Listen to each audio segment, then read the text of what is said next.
Now it's recording again. I'm here with Robert Spriggs in Morgantown, West Virginia. He's an original crew member of the USS Franklin. He was assigned to the USS Franklin in 1943. He was on it through 1945.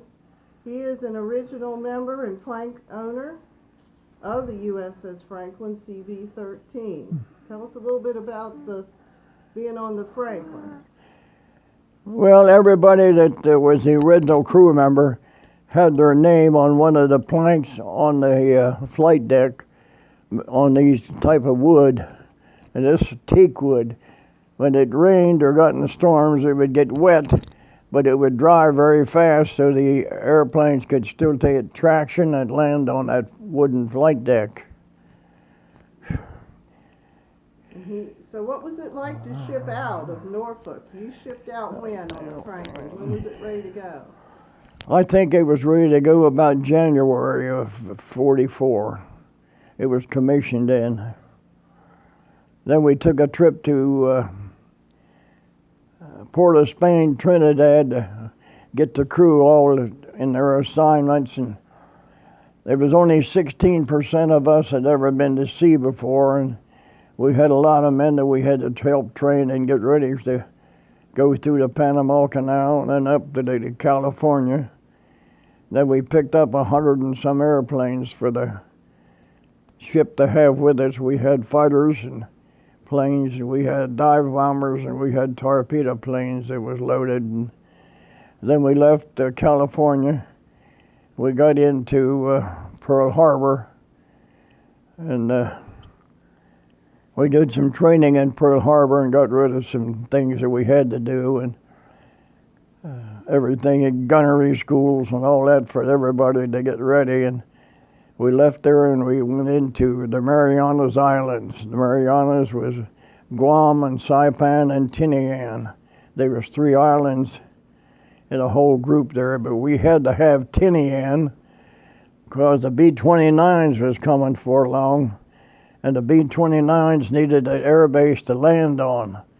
And Tinian Island was the only flat one they could get to make a runway for the B-29s, because they had to have almost 5 miles to get it up to speed of 180 miles an hour to get it in the air. So that's why we took Tinian. So you had a lot of adventures on the Franklin. Ultimately, you were in 17 battles on the USS Franklin?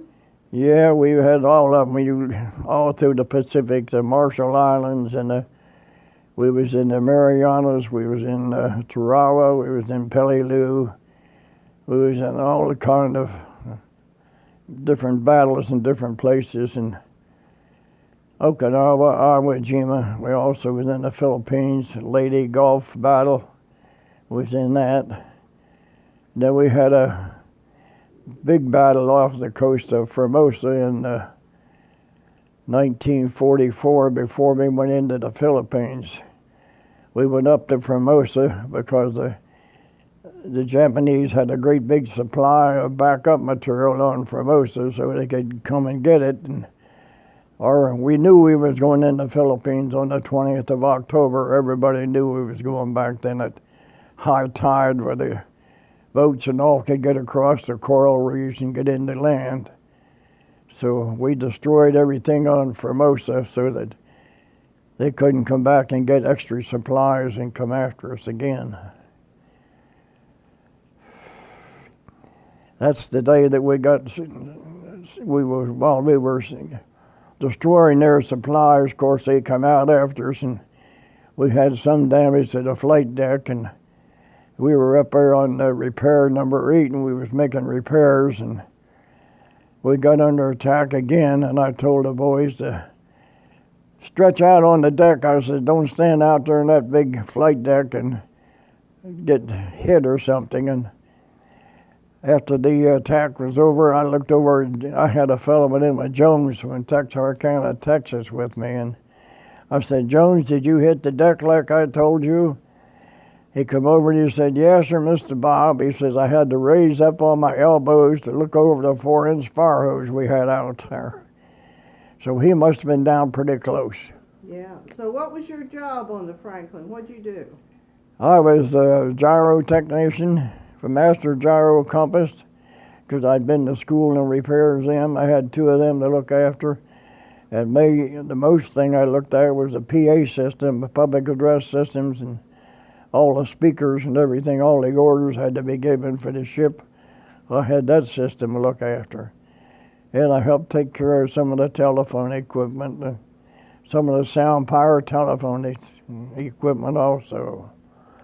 And then my battle station was right up on the flight deck when the planes landed and took off, because I could move my speakers up there. And we could even talk to the pilots down there on the flight deck with the motors and everything running. We could train these speakers so that we would talk to somebody. I took care of that equipment too. And sometimes you also ran the movie projector? Well, I ran the Simplex movie projectors. I taught a fella to use them, and I'd already knew how to run them because I'd run them on the Albemarle for a couple of years and spliced film and patched film and checked it all over and showed the fellows how to put it on the Simplex movie machines and put the film through. So on the day that the Franklin was bombed on March 19th, 1945, what happened to the communication system when the Franklin was bombed, since you were right there in the middle of all that? Well, the first bomb knocked it out because the electric cables and everything come from Central Station, where the big amplifiers was at. It come across the ship and up through the different decks to the ship's main course deck and the island. And that's where the speaker was, the microphone was at to pick up the orders and put out over the speakers. But it was all knocked out after the first bomb. Like, you couldn't use it. So did you get it back in working order the next day? No, it took me a couple of days to get it. Couple days later. But I had A system and B system and C system. So I had to take the parts from C and A because they were on the outside and they was damaged. I took the parts from that and I worked on part B and got it back in operation for the main speakers.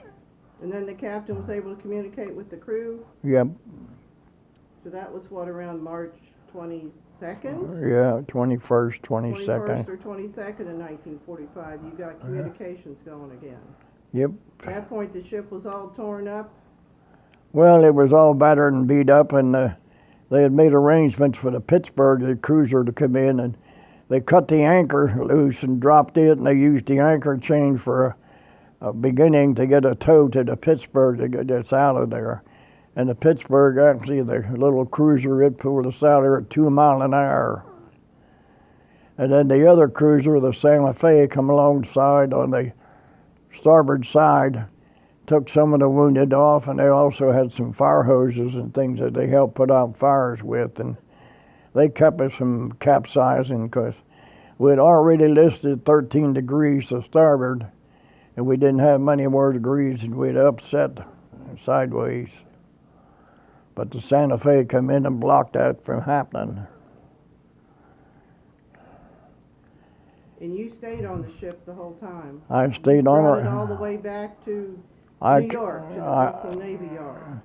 I stayed on her to Ulithi Atoll in the Pacific, and then we patched her up some more and took her to Pearl Harbor. Then we patched some more and left some things there, and then we headed for Panama. And out of the 3,218 men that we went out there with, we actually had the 704 of us brought it into Brooklyn Navy Yard in April. What was that like, getting back into Brooklyn Navy Yard after going through all that? How did that feel, getting back home? A lot of us didn't believe we was coming into Brooklyn Navy Yard. We didn't. But we made it all the way through. A bunch of us worked together, and one guy helped out the other guys. That's the only way you're going to get through. That's why you're a member of the 704 Club. Yep. 704 of us brought her home. 13,400 miles from Japan. Then I stayed with her there in the Brooklyn Navy Yard until December of 45, and I got transferred to the Lake Champlain, another carrier. But I never did get to serve on it because Dr. Santee said, Bob, you can't go back to sea, you're not fit. So he got me some papers, and I got out of the Navy in December of 45 as an electrician mate, first class.